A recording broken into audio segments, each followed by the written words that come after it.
La Côte d'Ivoire est l'équipe qui a failli donner toutes les crises cardiaques à ses supporters. 4 remontadas, c'est du jamais vu depuis la création de la CAN. Cette équipe a su se surpasser pendant la compétition qui s'achève avec une avalanche de buts comme à l'ouverture. Les éléphants avaient décidément la clé d'ouverture et de fermeture de leur propre CAN.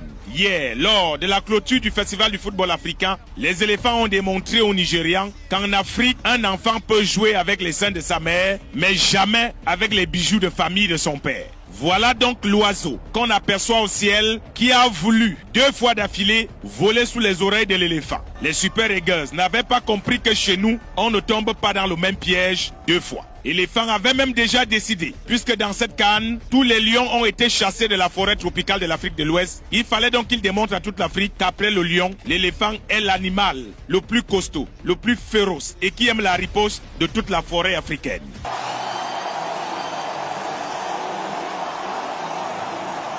Et quand on vous dit en Côte d'Ivoire que Ouattara est comme notre Tara du continent, même si tu le vois calme, il sait qui a chanté Si mon papa Tara. L'homme ne peut pas investir autant de milliards et les voisins viennent les chercher pour ajouter dans les placards des dollars du vieux venard d'un côté. On a dit que les Ivoiriens ne valaient rien, mais les voilà champions d'Afrique pour la 3e fois et pour le grand bonheur de tous les Ivoiriens.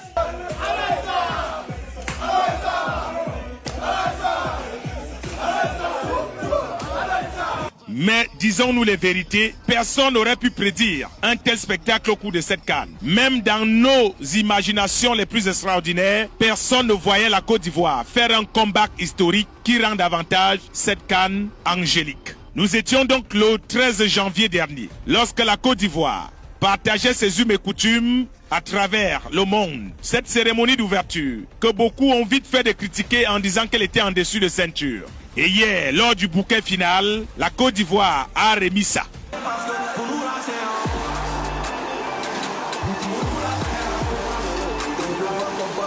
Dans ce document, nous vous racontons l'histoire de la CAN en dehors des stades.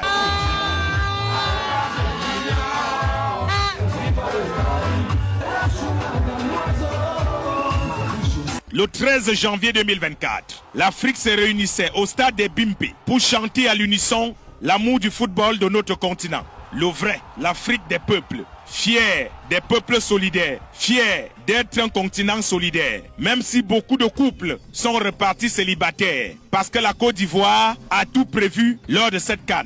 Des artistes, des fantaisistes, des comiques, des animateurs aux influenceurs, en passant par les jet-setters jusqu'aux filles qui ont retapé tout neuf leurs